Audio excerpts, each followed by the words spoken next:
You're listening to the Transform Your Life from the Inside Out podcast. This is an interview in this particular episode, and I'm having an interview with Gary Zukav. The title of this episode is Gary Zukav Interview, Part 1. Now, if you don't know who Gary Zukav is, his last name is Zukav. Gary was on back around November or so. Gary was the most frequented guest to the Oprah Winfrey Show. As a matter of fact, Oprah had Gary back 36 times. Oprah has even said that if it wasn't for Gary, she wouldn't have created what she created with her show and the impact that she's made in the world. Gary and I become personal friends. I love the man. He's an amazing, amazing individual. And in this episode, which is one of 4 episodes that we're doing together, plus I'll do 4 more, taking those episodes apart and digging even further. This will be an 8-part series. But in this particular episode, talk about what I consider to be profound spiritual concepts. We talk about physical reality, non-physical reality. We talk about multi-sensory experience. We talk about, which one of my sister-in-laws asked me to ask him. I already knew the answer, but I wanted to ask him because I told her I would. We talked about where he gets his guidance and his information. And we talked about one of his favorite topics, which is love. Now, off camera and off mic, Gary told me his 2 favorite topics. One is love. We talk about it here. We talk about the love that he had for his spiritual partner, Linda. And that's one topic. And another topic that we talk about, or will talk about even more, I suspect a whole lot more, is the concept of death. So we talk about love, as you'll hear in this episode, and we talk about the juxtaposition of love and fear. And Gary shares with you that fear is an illusion. And many of us spend our lives living in the illusion because there's only love and fear. And my brother in law, if you've listened for any amount of time, is a shaman. He's also said the same thing. There are only 2 emotions that exist, love and fear. And what we have to look at is which emotion are we feeding? Which emotion are we getting into? So enjoy the episode. I have a lot more coming to you. As I said, Gary and I are going to actually do 3 more episodes together. This is one of the 4 that we've done. And then I'll do 4 additional episodes in between releasing each of the episodes that Gary and I did. And I will dig deeper into the topics that Gary and I talked about. So again, thank you for listening and enjoy. Hi, I'm Jim Fortin, and you're about to start transforming your life from the inside out with this podcast. I'm widely considered the leader in subconscious transformation, and I've coached super achievers all around the world for over 25 years. Here, you're going to find no rah-rah motivation and no hype, because this podcast is a combination of brain science, transformational psychology, and ancient wisdom all rolled into one to take your life to levels you've never thought possible. If you're wanting a lot more in life, to feel better, to heal, to have peace of mind, to feel powerful and alive, and to bring more abundance and prosperity into your life, then this podcast is for you, because you're going to start learning how to master your mind and evolve your consciousness. And when you do that, anything you want then becomes possible for you. I'm glad you're here. So we had talked a few minutes ago. We've been talking some personal things, and I'd mentioned something. You said I love talking about that. And ironically, that's the first question that I have for you today.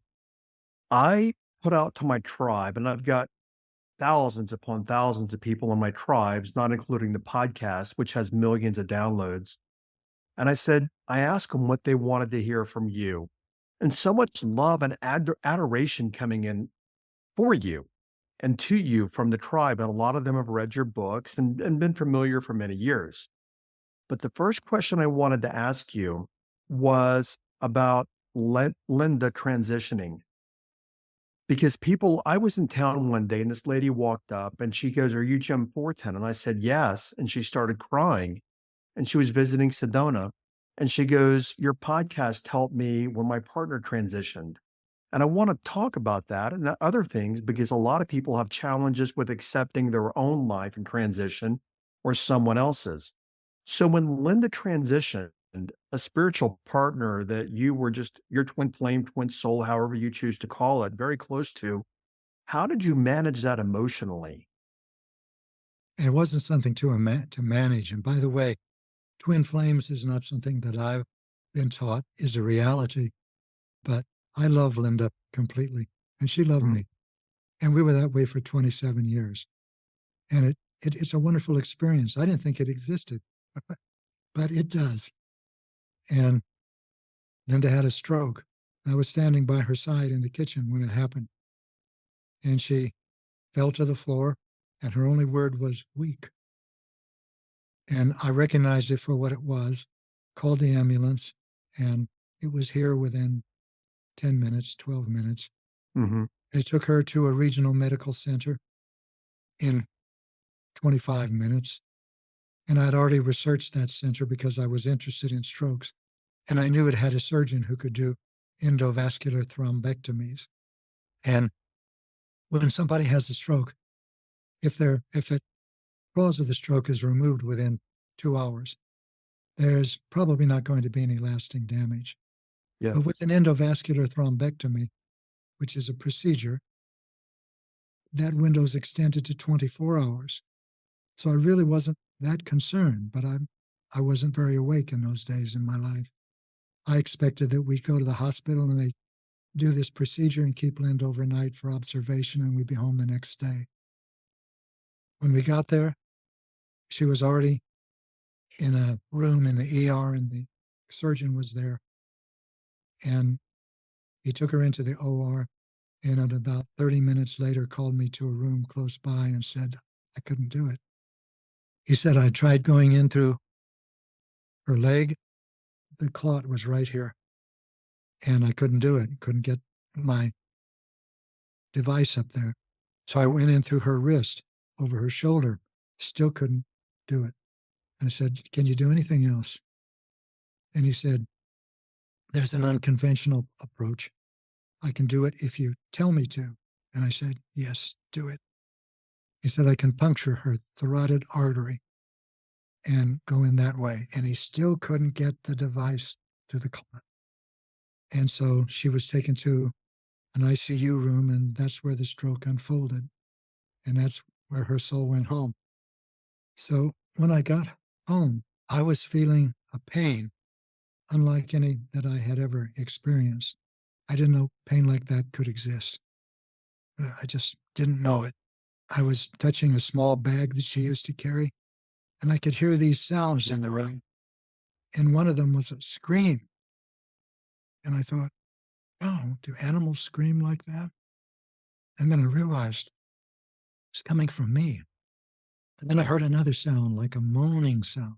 Oh, and I thought the same thing. Do animals moan like that? And then I realized too, it was coming from me. So this pain was so great, I decided not to squander one bit of it because I know that everything that happens in my life happens for my benefit, my spiritual growth. And this pain was so huge, I couldn't, like a mountain, like Mount Shasta, like Mount Everest. I couldn't go over it, around it, through it, under it. It was just there and it wasn't moving. So I made my decision not to squander it. This is too big a gift.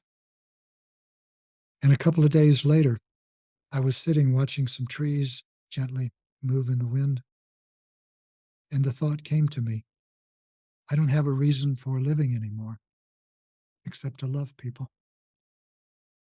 And I never thought, I thought that I might have said something like that before, but now it was so, and it still is. It's permanent. And in the days that followed, in the months that followed, more things began to happen. For example, I was driving out of a bank because Linda did all of the finances, and I, in the middle of this process of pain and longing, I had to figure out what our finances were. And I was driving, as I was driving out of the bank parking lot that day, and looking across the street at people on a sidewalk, and I woke up. We've always been taught to explain to people that we're in the earth school. That's a domain of time and space and matter and duality. And it's that time that we're born into. It's a domain that we're born into and that we die out of. That's our personalities. And I woke up in the earth school. I just suddenly knew that I was in the earth school. And it surprised me greatly because I could see how asleep the world was before I woke up in it.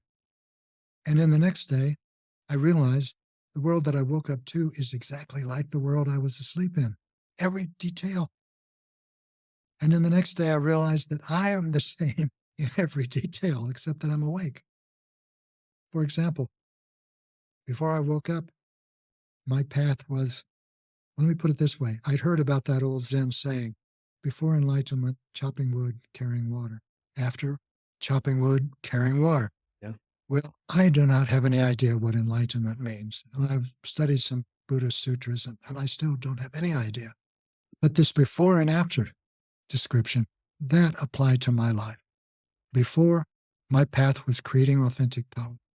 That means cultivating love and challenging fear in me. And after I woke up, my path was creating authentic power, cultivating love and challenging fear in me. It didn't change. And then yet more change. 2 months after Linda's soul went home to non-physical reality, our support team gathered in Ashland, Oregon, where we live, as they do every spring and fall. And we decided to make a video celebrating Linda so that people could see that when an incarnation dies, it's not something that needs to be bemoaned or needs condolences, but it can be an occasion, and it is for us to celebrate that life in the earth school. And we did. And we made it at a place that I thought would be appropriate. And afterwards, we all went out to have dinner. And so at the restaurant, there were about 20 of us in our party. The server came to me and said, "Would you like this on one bill or separate tabs, sir?" And I said, "Put it on separate tabs." That's what I always did. I was always stingy with money. Couldn't do that, Jim. I had to run after her and say, "Wait, I changed my mind. Put it all on one bill and give it to me." I wanted that. I wanted to do that. No second agendas. It just felt that was a new experience for me. And the next day, the next morning, this thought came to me gently, not like a revelation, but softly. I said, "I'm generous." That was new. So this is the best answer I can give to your beloveds who want to know about what happens when what happened when my beloved soul went home. We knew that we are incarnations of a portion. I'm an incarnation of a portion of my soul and she a portion of hers. We were taught by the same non-physical teachers, I for almost 30 years and she for as long as we were together. And so this was not new to us. We knew we had connections that must be older than any in our lifetimes because we weren't connected before we met in our lifetimes that we knew of. I had never loved anyone. I never had a relationship. So I can't say it was really new to me to love Linda because I didn't think, now I know I do, but here's the thing. I was surprised to discover that I loved loving her, and I still Mm. do. I love loving Linda. Now, where did that come from? So I spent the next year and a half or longer, a little bit longer, talking with her. Not talking with her like we're chatting now, but I could feel her. I could Yeah. feel her. I could sense her. I could sense communication of some kind. And sometimes it was quite specific. But at the same time, I was missing her terribly. The loneliness was bone deep. It was so painful. So it's this, how can I be talking with her and missing her? I can't answer that, but I Mm. was. And the communications became more substantial, which is a funny word to use for someone that doesn't have a personality or a body anymore, but they did. And I'll be glad to answer any other questions that your friends or that your beloveds have about my experience with my spiritual partner's soul returning home to non physical reality. But I can tell them this: I'm grateful. I'm grateful for Linda. She changed my life by coming into my life, or rather, I changed my life in the process of being with her in those years we were together, which was a long time. Mhm. Wasn't, Jim? It went just like that, just like that. But I'm also grateful to Linda because of what she gave me by her soul returning home. Some of the are the things that I've just explained to you. I love her completely. I'm grateful for every moment that we're together and for every moment that we're together now. And here's something else that I've learned, and I've learned a lot about non physical reality, although not experienced it. And that is that time doesn't exist. So it doesn't frighten me, the thought of loving Linda for eternity, because we do. And the people you love, you are loving for eternity. You existed before time, Mhm. and you will exist after time. And Linda and I are in this unusual situation of she being in non physical reality and I being here in the Earth School. And by the way, because hundreds of millions of us are becoming multisensory, many of us are experiencing very similar things, but maybe not as in the same way that Linda and I are. But everyone who's multisensory knows somehow that when a loved one's personality dies, that they're still there somehow. There can be a great void, but that void is not in the love, it's in the need that existed and wasn't recognized. There's a confusion in these cases between love and need. Love doesn't hurt, need does. So I have been learning so many things about myself that have to do with need. And I've been very fortunate to have the non physical teachers that we have, two of them, to assist me. And I'm so honored to share their wisdom. And I'm delighted to find that it's becoming my wisdom.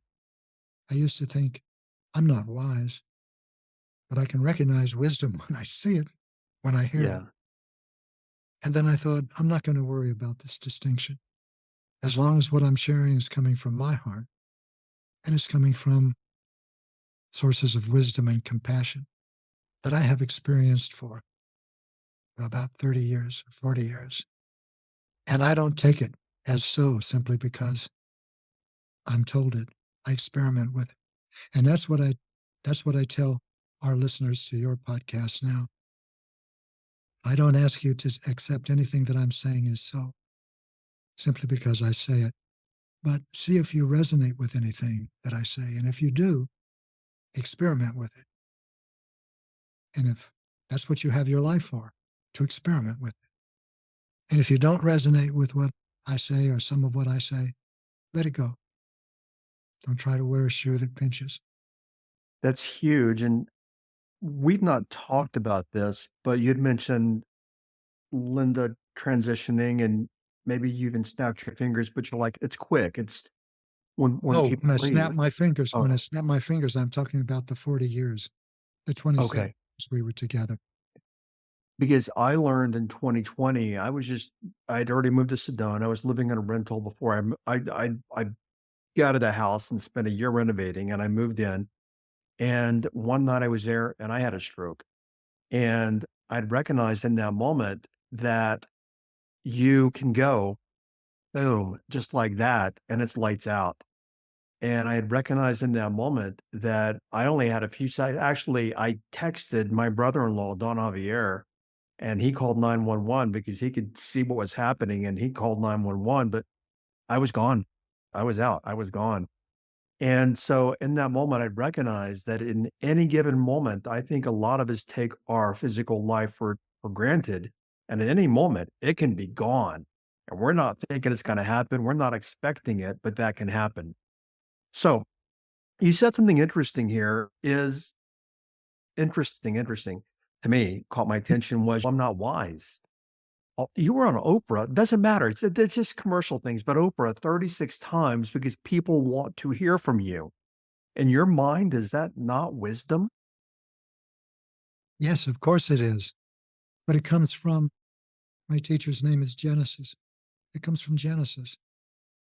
And I have been listening for decades now and understanding a little bit more as time goes on. Okay, And that's interesting. what I shared. That's what I shared in The Seat of the Soul, which is what brought Oprah and me together. Yeah, I personally think relative to the human experience, you're a very wise man, very wise being. But again, that's all a matter of interpretation for you, for me, for all of us. But a lot of wisdom, let me put it this way, a lot of wisdom, a lot of comforting. Gary, I've never used this metaphor with you, but you're like, what's that word? Comfort food. It's just comfortable. Talking to you is like comfort food. And even the first time when I saw you the first time on Oprah, I sat down on the couch and I'm like, I gotta listen. It was like comfort food for the by the way, good book title, Comfort Food for the Soul, like chicken soup for the soul. But one of my sister-in-laws, I was up there Thanksgiving, and they had my sister and brother-in-law who are people he's more explorative than she is, but they had your book, Seat of the Soul, in the credenza in the living room. And I was telling my sister-in-law, Judy, about you, and she goes, "Uh, it's a very simple question, but she goes, "I wanna know, where does he get all of his knowing and his information?" So I'll pass that question to you. From the universe. There's no other place that wisdom comes from. And that experience of comfort you're experiencing, that's the experience of love. That's Mhm. but it's not as though I'm loving and bringing love to the world. The world is love. This is a universe of love, and everything in it is love. If you use, like I do, the words universe, all these with capital first letters, universe, consciousness, love, life, they all the same. They're all the same thing. And I'm saying this because the only thing that's real is love. Yeah. Fear is an illusion. Every time, and fear, by the way, are those experiences of, oh, competition, resentfulness, jealousy, compulsion, every addiction, every obsession, feeling superior and entitled, feeling inferior and needing to please. These are all experiences of fear. Mhm. And when you're experiencing them, you are in an illusion. The very experience of them is love. You are being given these experiences by the universe so that you can recognize and move beyond the control of a part of your personality that prevents you from giving the gifts that you were born to give. And that's where your pleasure, oh, more than pleasure, your joy, your fulfillment, your creativity, your vitality enters your life.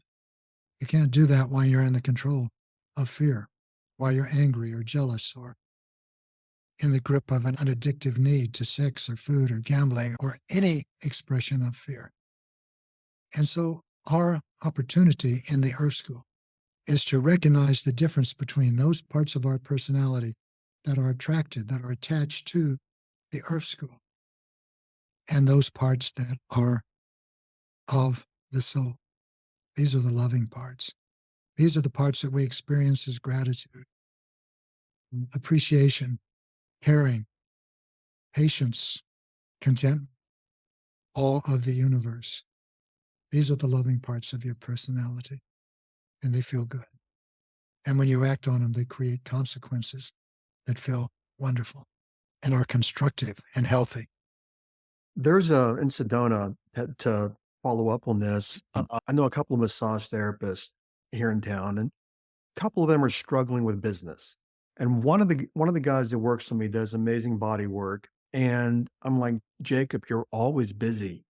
And when he's working with me, I can feel energetically just it's such a calming. It's not the right word.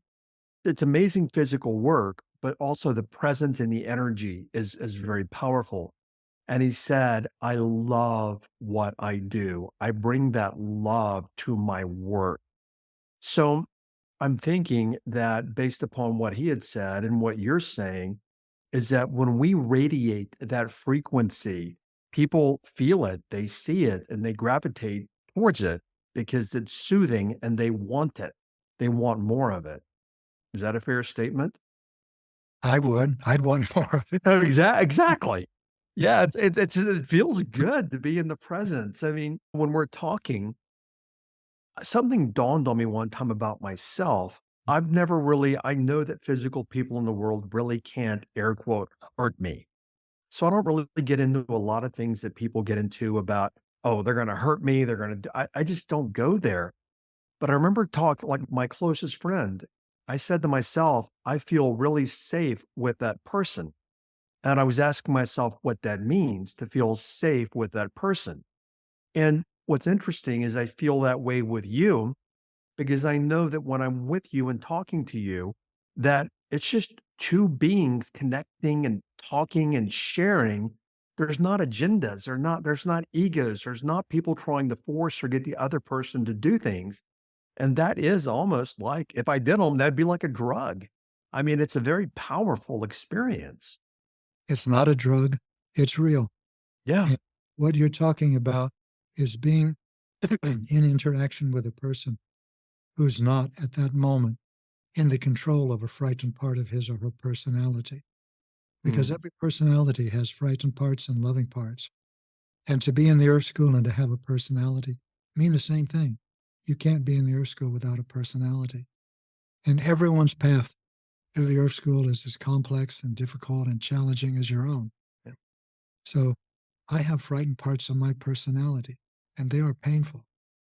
And I'm grateful that I have learned about creating authentic power and that sometimes I'm able to do it. And as I do it, each time I move more in the direction of love. I move more beyond the control of that frightened part of my personality, whether it's anger or it's someone that that a frightened part feels has betrayed it or wronged it or abused it.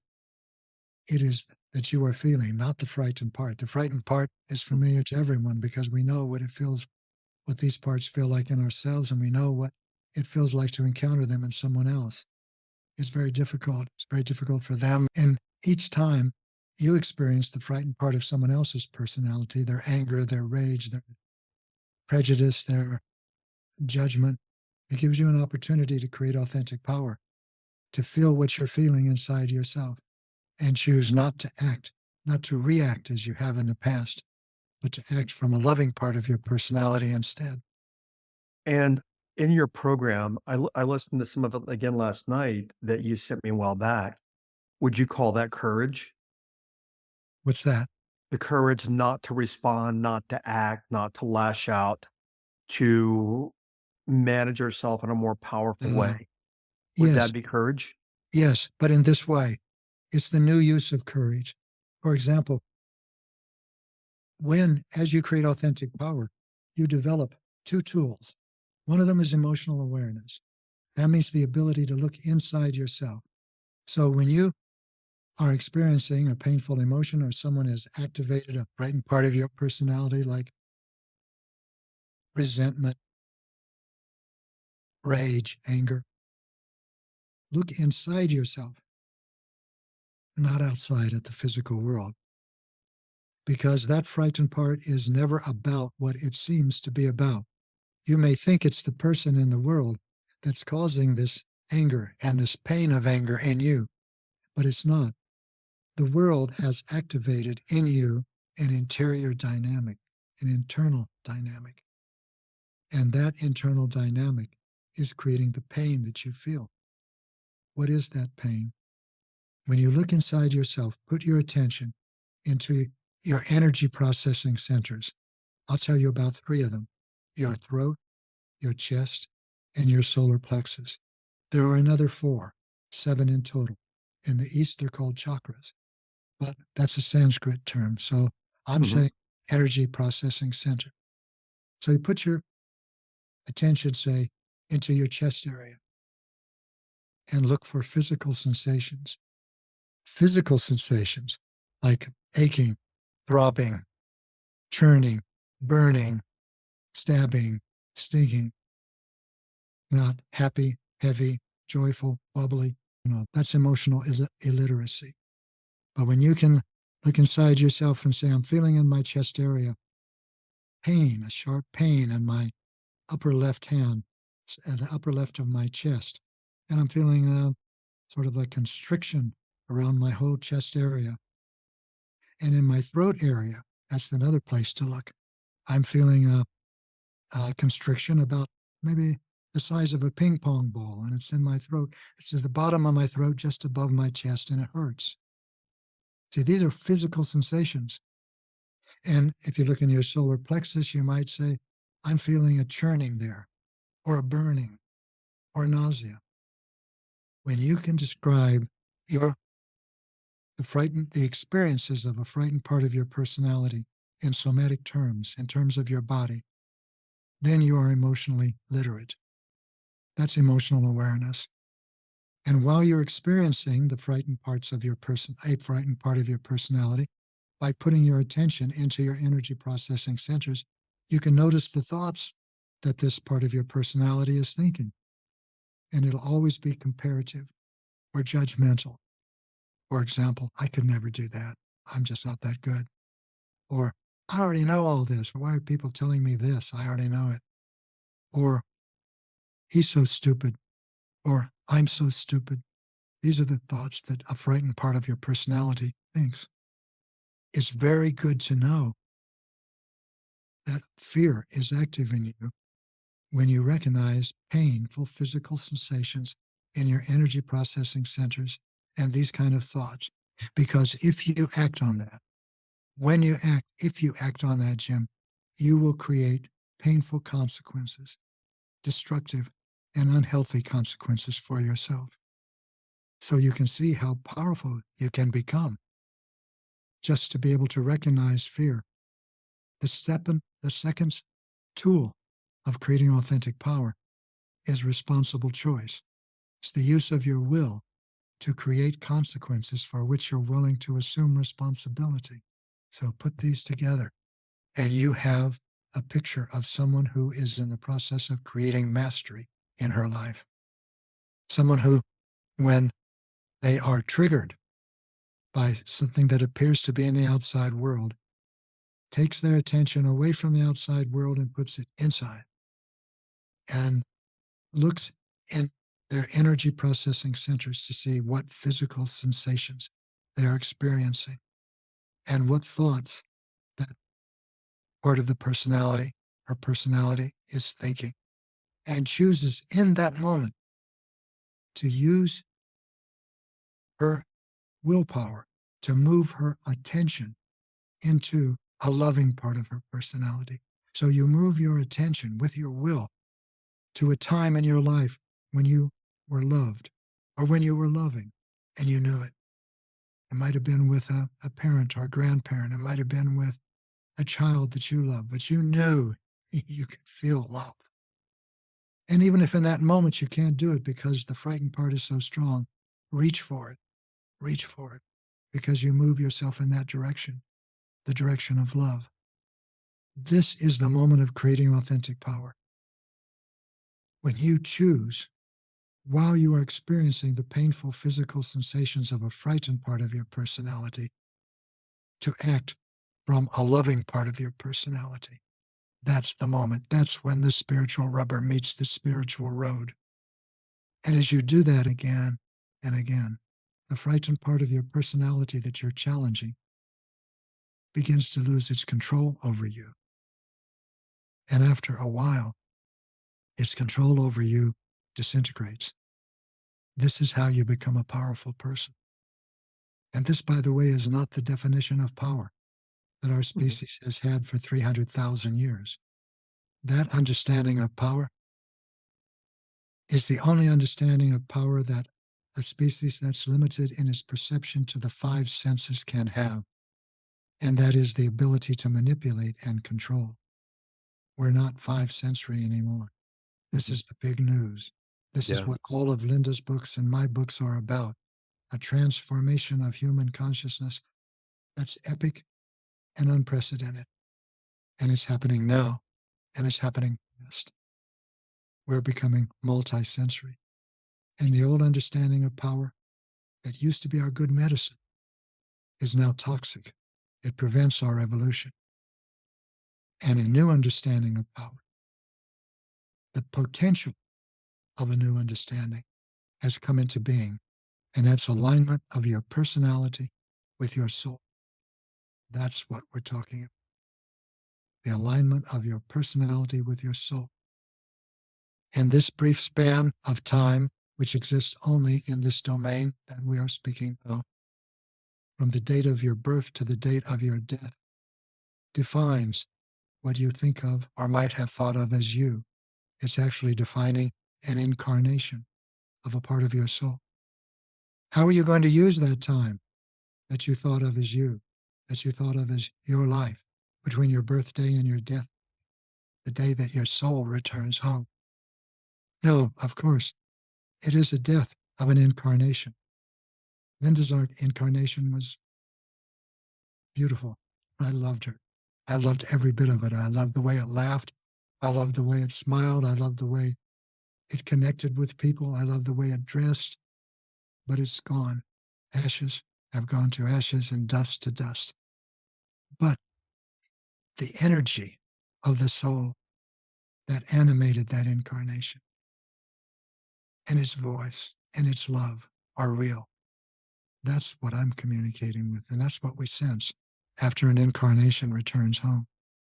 I cannot picture Linda. I have no way of picturing or understanding what a soul might look like, and that's not even a meaningful statement. But I can feel it. I can feel love. I can feel her love. If you've had the experience of loving someone and being loved, without question, it's just there. You know that it's wonderful. Well, that's what we're all born and destined to experience. When? That depends on you. That depends on your choices. Everything depends on your choices. Choices of what? Choices of intention. Choices of intention. Now, as I'm using the word, intention is a quality of consciousness. So when I decide to act from love, which is what happens when an individual creates authentic power, quality of consciousness infuses his or her words and deeds. And if that person acts with the intention of fear, that is the quality of consciousness that infuses the word or the deed. So once you're aware of these things, you've got what it takes. Now use it. Now use it. You ask about courage. Does it take courage to create authentic power? Yes, because to feel a frightened part of your personality while it's active, to put your attention into your energy processing centers and feel the pain there requires courage, the new use of courage. Heartache is not poetic, it's real. It's real. Pain, emotional pain, is as real physically as hitting your thumb with a hammer when you are aiming Mhm. for a nail. It hurts. Yeah. And to consciously experience it, choose to experience it, choose to experience it in full, to never deny or repress or suppress an emotion, but to feel it in every way. And then choose not to act on it, but instead to put your attention into a loving part of your personality and act from that part of your personality. Now you're creating authentic power. Now you're no longer spinning your wheels, trying to relieve your emotional pain by changing the outside world. That can work for a while. Say you want a girlfriend and you get her And then for a while, you're at the top of a roller coaster. You feel great and everything's right. Sometimes that's called the romantic, the honeymoon. Mhm. But then your girlfriend says to you, "It's been great. I found someone else. And actually, I want to be with that person and I'm going to move out tonight." Suddenly, you go down to the bottom of the roller coaster Yeah. and it's so painful. Or a boyfriend or whatever it is you're attached to. Yeah. And that is an example of happiness. And most that pursuing external power, the ability to manipulate and control, can bring you is happiness. Happiness is dependent on what happens in the physical. But when you create authentic power, you are changing yourself. You are igniting joy in yourself. And joy is not dependent on the physical world. That's, that's where we are all going. This is the great change in human consciousness. And it's happening within 3 generations, one of which has already come. So there are hundreds of millions of individuals that understand what we're talking about. And if they don't understand it, they resonate with it. They Yeah. understand, yes, there's something there. And then still there's even more that are still five sensory. To them, this has no meaning. They might consider it new age fantasy because they have nothing in their experience that they can attach to Yeah. what we're saying.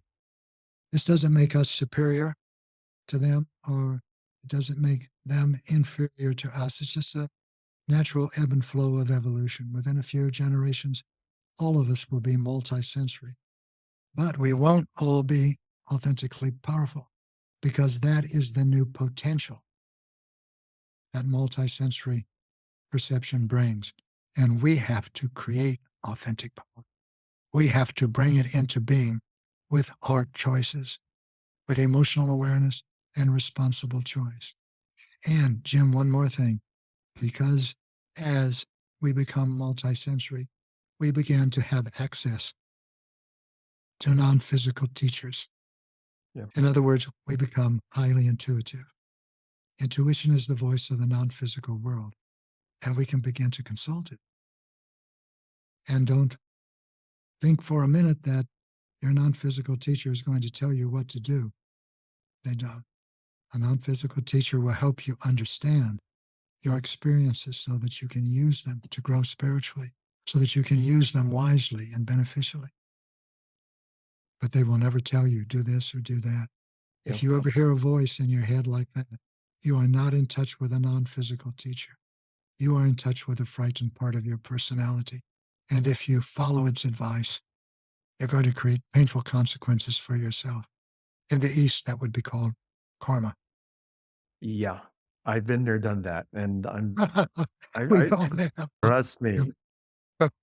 I do. And there I understand. I'm like, been there, done that, so I get it completely. Okay, let me segue from the episode for just one moment. A long while back, Gary asked me in a conversation we were having how he could support me. And I knew he meant that from the heart. And I want to do the same for Gary. And even though he's a New York Times bestselling author and millions of people know who he is and they've read his books, I know that I can help him at least from my little corner of the world. And I want to tell you very quickly about a program that he has. By the way, it's dirt cheap. So don't walk, run and get registered. It's only 37 bucks a month for his continuity site. And the membership is called An Evening with Gary Zukav. In my opinion, $37 is a no brainer to spend an evening with Gary, getting to talk to him and to ask him questions. And what's included is a monthly 60-minute heart opening Zoom call. It's live with Gary. You'll deep dive into relevant topics with Gary and get inspiration from Gary. You'll have the opportunity to dialogue with and ask Gary questions. Those journal prompts are actually three curated journal prompts to deepen your self exploration. Again, I've known who Gary is for a lot of decades. If you're listening to this podcast, obviously you're finding benefit. In my opinion, the guy's one of the greatest spiritual teachers of our time. So obviously, you do not want to miss the opportunity and you want to hop on it to connect with him personally to ask him questions. The notes will be on the show, the links will be in the show notes. So go and get registered for 37 bucks a month and spend an evening with Gary Zukav. Okay, back to the episode. Somebody had asked me, I have a list of questions, but that's okay. There's a lot of chaos in the world right now, lot of fear in the world. And they wanted me to ask you, so I'll use their words, um, semantics, but how do you process or manage all of the division, the chaos, the polarity in the world that we're living in, the physical world? How does it even affect you? And if it does, how do you think about it, process it, feel about it? Oh, that's a bundle of questions. Um, I don't try to manage any of that in the world because I don't have that ability.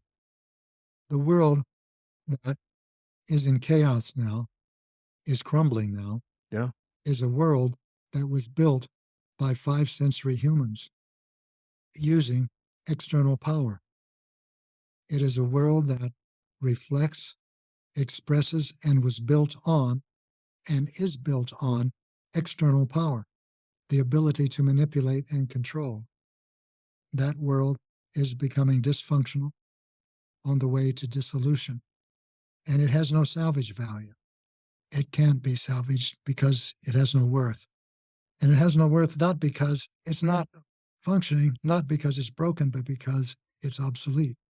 It no longer serves our evolution. Yeah. Let me give you an example. We could look at business, commerce, healthcare, prudence, governance, even the military. All of these are social structures that are disintegrating. Yeah. Let's take a look at governance. In my opinion, the American form of government is the most advanced that's been created by 5th-century humans. That's representative constitutional democracy. And a close second are democratic or parliamentary democracies. I'm very familiar with our system of government, and it is at every level and in every way designed ingeniously. It's an ingenious creation Yeah. Yeah, to for sure. harness conflicting pursuits of external power for the common good, whether it's our tripartite government or within each of those parts, different terms of office from a couple of years to lifetime. It is a remarkable creation. But what happens to it when the pursuit of external power itself becomes destructive? When there is no common good to the pursuit of external power, when there is no good of any kind in any way to the pursuit of external power. We are in such a time now. We've entered Yeah. it and we're not going back. We are evolving into greater freedom and love and awareness. And so these social structures that are based on this obsolete perception of power have no future. What will they be? I don't know. But I do know new social structures are beginning to emerge like grass growing through cracks in concrete. The concrete are the old social structures, and the new social structures will have this in common. Just as the old social structures are based on external power and they all have that in common, the new social structures will be based on authentic power and they all have that in common. Alignment of the personality with the soul. The intentions of the soul are harmony, cooperation, sharing, and reverence for life. That's real. That's not illusion. And everything that will now serve our evolution will also serve the evolution of our souls. Because the choices that we make with our will, our free will, in the Earth School as personalities, when they are to align these personalities with our souls, serve the evolution of our soul in every way, or in a few important ways that I can think of. Our evolution as a species is now becoming conscious. That's enormously big and good news because it opens potential that wasn't there before. No longer do we need to distract ourselves with things such as becoming a spacefaring species. Why would we want to do that? That's not a rhetorical question. Why? If we're doing it for fear, because we want to expand markets, because we want to exploit our sister planets for their mineral resources, then we will create more destruction and unhealthy consequences for ourselves individually and as a species. Why put all of that money and ingenuity and wealth into a space program to export fear? Why? Because of fear. If, on the other hand, we recognize that the new opportunities for our species is to become a soul-faring species, now we can go places that we couldn't have gone before. And it might not require a spacecraft. Might not require radio astronomy. The universe is an amazing place. And one of the most amazing things about it is not its vastness, but its intimacy.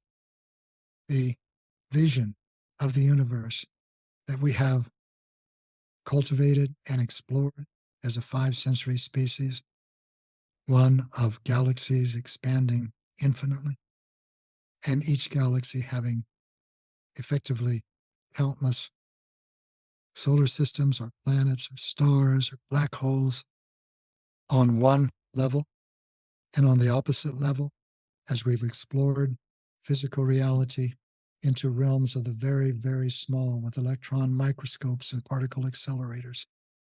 We've come to the end of our search. We know it. This is physical reality. Now, we can always make more theories about it. I wrote a book on quantum physics. I delighted in writing that book. It's called The Dancing Woolly Masters. It's about the history of quantum physics from 1905 to 1927. It's an amazing adventure. But we've got even more amazing adventures now. The reason I wrote that book is because quantum physics challenges the hegemony, the power of the intellect.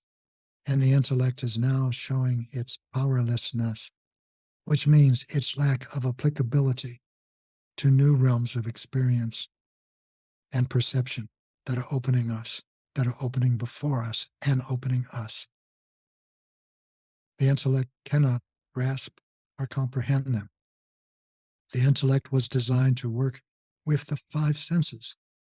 The intellect was designed to explore data from the five senses, to compare it, analyze it, parse it, if you want to use a programming term, and present to the five sensory personality its discoveries that it feels are most helpful to the personality in pursuing external power, the ability to manipulate and control. But it cannot understand or communicate multisensory perception, and we're all becoming multisensory. And to do that, we are discovering a higher order of logic and understanding. And that is the higher order in logic and understanding of the heart. Emotions are very important in creating authentic power. Outside of commitment, the most important is emotional awareness. If you're not aware of your heart, if you're not aware of your emotions, you can't love. You can't know compassion. And it doesn't matter how many rovers we put on Saturn or how many moons. It's not going to make us a compassionate species. Only you can make us a compassionate species. And I'm not being poetical or flippant. Only you. I mean, speaking of first person, only I can make this a compassionate universe. Only I. That sounds solipsistic, narcissistic, fantastical to five sensory humans, and questionable even to most multisensory humans. But as our consciousness begins to expand and expand, it expands into places that were unimaginable to us before, with opportunities beyond limitation. And they all have to do with us, each of us personally, with love, with compassion, with connect. And it's to those ends that we use courage in the new way and commitment. This is I was going to say our future, but from a multi-sensory perception, expanded many times, the future is already here. We're creating it. It's not going to come into being in the quote, a future. So don't waste your time trying to change the future. Change now. There is no such thing as a future. You are here now, and you always will be here now.